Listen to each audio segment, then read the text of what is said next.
Si tu es une entrepreneure chrétienne ou que tu as envie de lancer un projet et que tu veux mettre ta foi chrétienne au centre de ton activité, reste bien pendant toute cette vidéo parce que je vais te partager les 3 versets qui, pour moi, ont tout changé.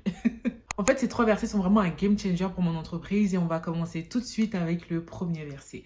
Mais avant ça, je t'invite à t'abonner si tu n'es pas encore abonné. Ici, on allie les stratégies digitales avec la foi chrétienne pour vraiment donner plus d'impact encore à ton entreprise.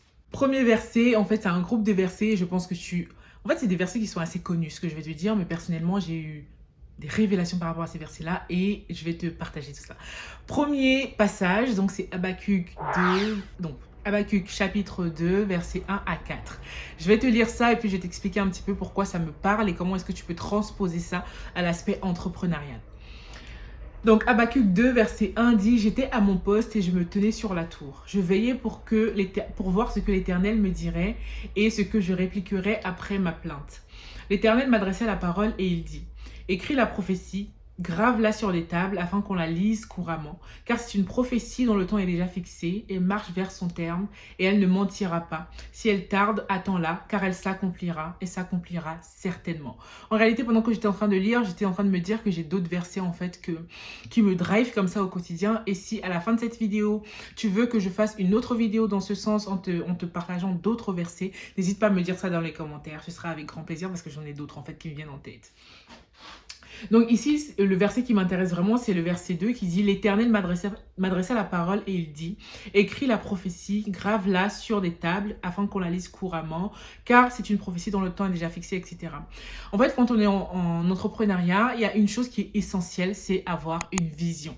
Ça s'appelle une vision d'entreprise, donc un énoncé de vision d'entreprise qui a pour but en fait de rédiger 1-2 phrases qui vont permettre en fait à ce que tu puisses partager là où ton entreprise se dirige, vers quoi est-ce qu'elle se dirige. Et ici en fait ce qui est hyper intéressant c'est quand le prophète dit « L'Éternel m'adressa la parole » et il dit « Écris la prophétie ». En fait ces versets-là parlent de la vision.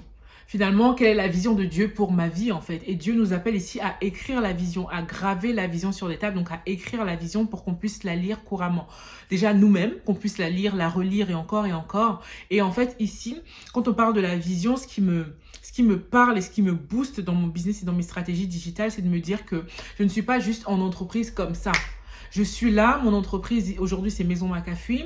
Cette marque-là en fait, c'est une marque que je dédie en fait à la gloire de Dieu tout simplement et je travaille en fait avec le Saint-Esprit au quotidien. C'est vraiment mon objectif en fait et je garde en tête que la vision est hyper primordiale en tant qu'entrepreneur et je ne veux pas juste avoir une vision comme ça sortie de ma tête, mais c'est vraiment une vision que Dieu me donne en fait pour cette entreprise-là, pour cette marque-là, parce que je ne suis pas là juste pour parler de moi, mais je suis là pour parler de Christ à travers moi. Et donc, l'idée ici, c'est en fait que tu puisses prier pour demander la prophétie à Dieu, pour demander la vision à Dieu, ce qu'il attend de toi en fait, ce qu'il veut que tu crées avec cette entreprise, là où il veut que cette entreprise se dirige pour la gloire de son nom. Donc je t'inviterai vraiment à prendre du temps dans la prière et même à jeûner pour ça si tu peux le faire, parce qu'avoir la vision, c'est déterminant pour ton entreprise. Savoir où est-ce que tu es en train d'aller avec cette entreprise, c'est déterminant pour tes décisions,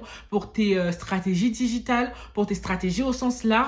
C'est vraiment important de savoir là où Dieu veut mener cette entreprise au travers de toi et donc de savoir justement quelles sont les actions que tu dois faire au quotidien pour aller vers cette vision, quelles sont les collaborations que tu peux accepter, quels sont les projets que tu peux faire, etc. Il y a plein de décisions qui découlent de la connaissance de ta vision. Deuxième verset que je vais te partager, ça c'est en réalité le premier verset que j'ai reçu au moment où j'ai fait la rencontre de Christ. Je te l'explique dans une vidéo précédente. Je te mettrai ça ici. C'est ici ou ici, je sais pas. Je crois que c'est ici. Je te mettrai ça dans le petit i. Et en fait, c'est vraiment le premier verset que j'ai reçu par rapport à l'entrepreneuriat. Et c'est aussi un verset très connu, c'est Josué 1. En fait, c'est 2 versets, Josué 1, chapitre 1 donc, versets 8 à 9. Je te lis ça. Que ce livre de la loi ne s'éloigne point de ta bouche. Médite-le jour et nuit pour agir fidèlement selon tout ce qui est écrit, car c'est alors que tu auras du succès dans tes entreprises, c'est alors que tu réussiras. Ne t'ai-je pas donné cet ordre, fortifie-toi et prends courage. Ne t'effraie point et ne t'épouvante point, car l'Éternel ton Dieu est avec toi dans tout ce que tu entreprendras. Et en fait, ici, pourquoi ces versets me parlent? Parce qu'ils font directement le lien entre notre relation avec Dieu et la réussite dans l'entrepreneuriat. Clairement. Donc, que ce livre de la loi ne s'éloigne pas de ta bouche. Médite le jour et nuit. Basé même sur ce verset, j'ai créé ce produit-là. Mon moment avec Dieu, c'est un carnet d'études bibliques pour justement méditer la parole de Dieu jour et nuit, pour agir fidèlement selon tout ce qui est écrit. Donc ici, l'idée, c'est de vraiment pouvoir renforcer notre confiance en Dieu, notre relation en fait avec Dieu, tout simplement, notre intimité avec le Saint-Esprit, de sorte à ce que ce soit lui qui gouverne en fait dans notre entreprise et que ce ne soit pas juste nous qui sommes voilà, à la tête d'une entreprise, etc. Mais que ce soit vraiment les valeurs de Christ qui soient prônées et que ce soit le Saint-Esprit qui nous guide en fait au quotidien. Et ça se fait par le fait de lire et de méditer la parole de Dieu pour pouvoir vouloir en fait ce succès dans nos entreprises. Il faut qu'on passe par cette relation avec Dieu qui est consolidée au fur et à mesure par la lecture et la méditation de la Bible. Donc, si tu veux avoir du succès dans tes entreprises, si tu veux réussir dans tout ce que tu entreprends, si tu veux que tes stratégies digitales puissent fonctionner, etc., c'est d'abord ta relation avec Dieu. Et je te dis ça, je me dis ça à moi-même. On est dans le même, on est dans le même bateau. Et vraiment, notre relation avec Dieu est primordiale avant même de vouloir mettre des stratégies en place, etc. On en reparlera dans une autre vidéo.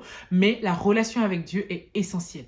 Le dernier verset, c'est un verset que je t'ai déjà partagé dans les vidéos précédentes. C'est 1 Pierre 4, verset 10 qui dit « Comme de bons dispensateurs des diverses grâces de Dieu, que chacun de vous mette au service des autres le don qu'il a reçu. » Et je continue même au verset 11 qui dit « Si quelqu'un parle, que ce soit comme annonçant les oracles de Dieu. Si quelqu'un remplit un ministère, qu'il le remplisse selon la force que Dieu lui communique, afin qu'en toute chose, Dieu soit glorifié par Jésus-Christ, à qui appartiennent la gloire et la puissance au siècle des siècles. Amen. » Et la partie qui me parle beaucoup, c'est que chacun de vous mette au service des autres le don qu'il a reçu. Vous savez, en entrepreneuriat, en business, on parle beaucoup de la cible. Dans le marketing, on parle beaucoup de la cible.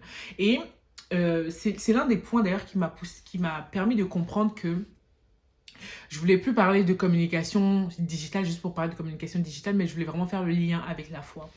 Donc, quand on parle de cible marketing, c'est l'audience, c'est le public cible en fait auquel c'est le public cible en fait auquel vous vous adressez, les personnes auxquelles vous vous adressez de façon globale. Et ensuite, on peut aller dans le détail en parlant des personas, de l'avatar client. Et moi, j'appelle ça le client 5 étoiles. Et en fait, quand je lis ce passage qui dit « Mettez au service des autres le don que vous avez reçu », c'est pour moi en fait, dans ton entreprise, il faut que tu mettes au service de ta cible. Et en fait, la cible marketing, moi, je le vois comme les personnes que Dieu t'envoie. C'est-à-dire que lorsque Dieu t'envoie sur la terre, il t'envoie en mission. Donc, nous avons tous une mission, selon moi, à accomplir sur cette terre. Et lorsque Dieu nous envoie en mission sur cette terre, il nous envoie en mission pour qu'on puisse servir les autres avec le don qu'on a reçu. C'est-à-dire qu'il y a des personnes actuellement qui ont des problématiques, des frustrations, des douleurs, des choses qu'ils doivent régler, des besoins. Et en fait, nous, toi, moi, chacun de nous, en fait, est une réponse à la prière de quelqu'un, comme j'aime dire. Et chacune de nous a une solution pour quelqu'un. Par exemple, toi, si tu es doué en pâtisserie, tu peux être une solution pour moi qui cherche un gâteau pour l'anniversaire de mon fils, par exemple. Donc, Dieu nous envoie en mission sur la terre. Pour qu'on puisse mener à bien cette mission, il met à l'intérieur de nous une certaine singularité à travers le don ou les dons qu'il nous donne, à travers les talents, à travers les passions qu'il nous donne, à travers notre expérience de vie, à travers plein de choses. Il nous donne une certaine singularité, nous permettant d'être justement cette réponse, cette solution pour les autres. Et donc, quand on parle de l'entrepreneuriat, quand on parle de la cible marketing, ce sont pour moi ces personnes-là que Dieu t'envoie, c'est-à-dire les personnes pour lesquelles tu dois être une solution. Tu vois, les personnes pour lesquelles tu dois être positionné comme une solution, comme une réponse. Et c'est en ça que pour moi, la cible marketing, et ça on va en parler, soyez-en certains, c'est l'une des bases même de ton entreprise. Et il faut que tu le vois au-delà de l'aspect marketing, que tu le vois sur un aspect vraiment humain. Et sur un aspect même divin, parce qu'en réalité, ce sont les personnes que Dieu t'envoie pour que tu puisses être cette solution pour ces personnes. Donc, quand la parole dit que chacun de vous mette au service des autres le don qu'il a reçu, c'est vraiment cet aspect il faut que tu connaisses en fait ces autres-là dont la parole parle. C'est pas le monde entier, mais ça va être ces personnes que Dieu t'envoie. Donc, il faut que tu fasses ce travail-là. En fait, ce verset-là m'a vraiment ouvert les yeux sur l'importance de connaître sa cible dans l'entrepreneuriat. Parce qu'en fait, ça part pour moi d'abord de la prière finalement. Ça part de commencer à prier pour demander à Dieu quelles sont ces personnes que tu m'envoies. Du moins, quelles sont ces personnes vers lesquelles tu m'envoies. Quelles sont ces personnes pour lesquelles tu veux que je sois une solution?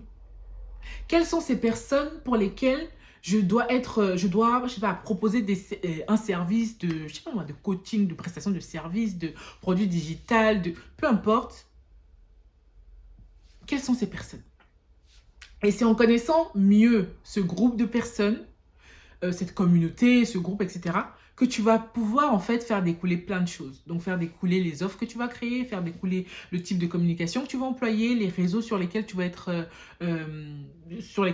avec ta marque, etc. Il y a plein de choses qui découlent en fait de cette connaissance-là. Et donc pour moi, c'est vraiment un verset qui est un verset phare en fait. Au-delà de nous expliquer que en entrepreneuriat, nous sommes au service. Nous sommes au service de nos clients. Ça ne veut pas dire, attention, attention, moi je ne suis pas dans ce truc de le client est roi, le client fait ce qu'il veut. Non, pas du tout. Respect dans les deux sens. Mais on est quand même en train de servir en fait. Quand tu proposes un service, la réponse est dans la question. Quand tu proposes un service, bah, tu es au service de la personne en face, que ce soit au travers comme je disais tout à l'heure, d'une heure de consulting, que ce soit au travers d'un produit digital que tu vends, d'un e-book, d'une formation en ligne, tu es quand même au service de la personne en mettant en avant justement le don, la compétence, l'expertise que tu as. Donc ce verset, franchement, et je pourrais dire beaucoup de choses là-dessus, mais je pense que je vais m'arrêter là pour que, encore une fois, la vidéo ne soit pas trop longue. Et comme je disais tout à l'heure, en fait, j'ai d'autres versets que je peux te partager. N'hésite pas à me dire dans les commentaires si c'est quelque chose que tu voudrais, que je refasse une version 2, une édition 2 de ce type de vidéo. Je pourrais faire ça avec grand, grand plaisir. Avant que tu ne t'en ailles et que la vidéo ne se termine, je te rappelle que dans la barre d'infos, je te propose un guide totalement gratuit que tu pourras télécharger là dans 3 secondes, juste en inscrivant ton prénom et l'adresse mail à laquelle tu veux que je t'envoie ce guide. Et je t'enverrai justement à l'intérieur, tu verras que tu pourras te poser certaines questions pour mieux comprendre ta singularité et également avoir plein d'idées de business que tu pourrais lancer en fonction de ta singularité. Donc n'hésite pas, clique sur le lien dans la barre d'infos et puis tu télécharges ça. Ça te permettra vraiment de fructifier ta singularité, le don que Dieu t'a donné. Merci beaucoup d'avoir regardé la vidéo jusqu'à la fin. Dis-moi dans les commentaires ce que tu en penses. C'est hyper important pour moi parce que ça me permet de savoir où aller. Est-ce que c'est des sujets qui t'intéressent ou pas? Est-ce qu'il y a d'autres sujets qui t'intéressent? N'hésite vraiment pas à prendre la barre, à aller dans les commentaires et à me laisser tes commentaires. C'est avec grand plaisir que je les lis et c'est avec grand plaisir que je te réponds. Je te dis à très bientôt pour une nouvelle vidéo.